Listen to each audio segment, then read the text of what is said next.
couple of years ago, people were mad at me because I said we ought to have a Muslim-only check-in line at our airports. There should be a separate line to scrutinize anybody with the name Abdul or Ahmed or Mohammed. We are afraid to offend Muslim Americans who don't want to have their feelings hurt. I think there are situations like this where we are afraid of being accused of profiling. The fact is, while the overwhelming majority of Muslims are outstanding people, on the other hand, 100% of the Islamic terrorists are Muslims, and that is our main enemy today.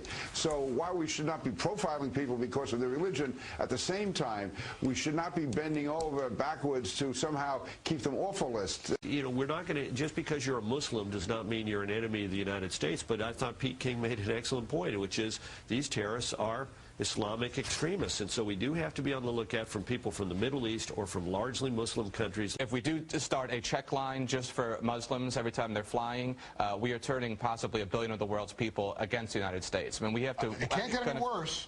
It actually can get a lot worse. I don't know how much worse. And the worst situation is to have 1 billion of the world's people helping to harbor terrorists and increasing their animus against the United States. This is the problem we've got. They're not doing that now when his own father is calling the U.S. Embassy. Yeah. Remember, there have been so many complaints about, quote, profiling by the, quote, Islamic civil rights groups that they stopped basically profiling, and that basically led to not putting this guy on to the terrorist watch list. There would have been too much of an outcry. Number two, he was put on in the last month. I'll remind everyone that the person responsible for the second worst act of terrorism in this country, his last name was McVeigh. Oh, here we go, Tim McVeigh again. We're not at war with Tim McVeigh's, Richard. We're at war with Muslim extremists named Abdul and Ahmed. These are young, angry terrorists who want to kill you, and they want to kill me, and you know it. Stop with the PC crap. Take these people and put them into a back room and make sure they don't have a condom filled with explosives in their legs. But we're still not doing the things we need to do. Our profiling system is not adequate.